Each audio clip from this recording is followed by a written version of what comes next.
Hi, I'm Duffield, and my career has been involved in remote sensing. And I started out as an air-minded young guy. I was very interested in aviation and aircraft, and I became an aviation mechanic and technician, and then I became an inspector. And when I found that to be insufficiently intellectually challenging, I went back to college and got a couple of bachelor's degrees. One was in computer science. And at one point, I started to maintain a fleet of aircraft for a remote sensing company.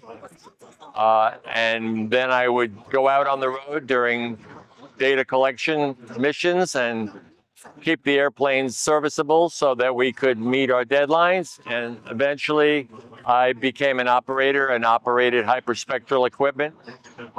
And we used that for various campaigns across the United States. We would periodically revisit farms and gather hyperspectral data about the health of the crops and build the data cube over time.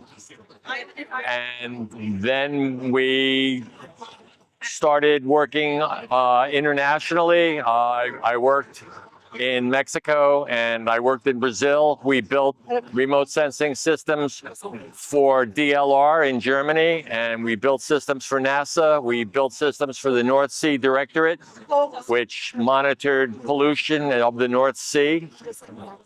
And we built a series of remote sensing instruments for the Brazilian Air Force that they used in a program that was known as SIVAM, the System for the Airborne Vigilance and Monitoring of the Amazon River.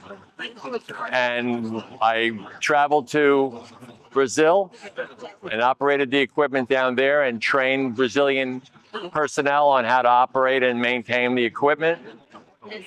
And then after I was finished working with airborne remote sensing work, I became an optomechanical assembler working on state-of-the-art spectroradiometers in New York State until I finally retired recently.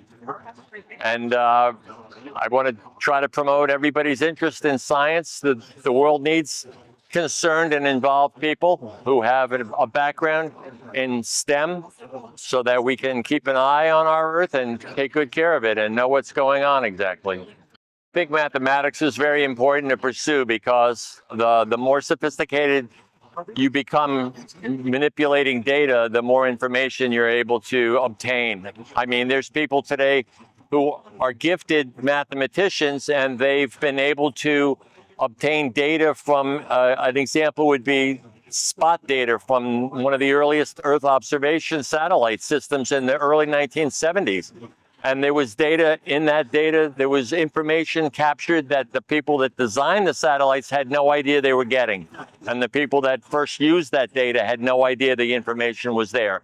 But with more modern analytical approaches and techniques, just through the pure mathematics, they were able to obtain new mapping, new data, and gain new insight, especially valuable because it was information about what was going on over 50 years ago. So we had a bit of a baseline. So mathematics is very important.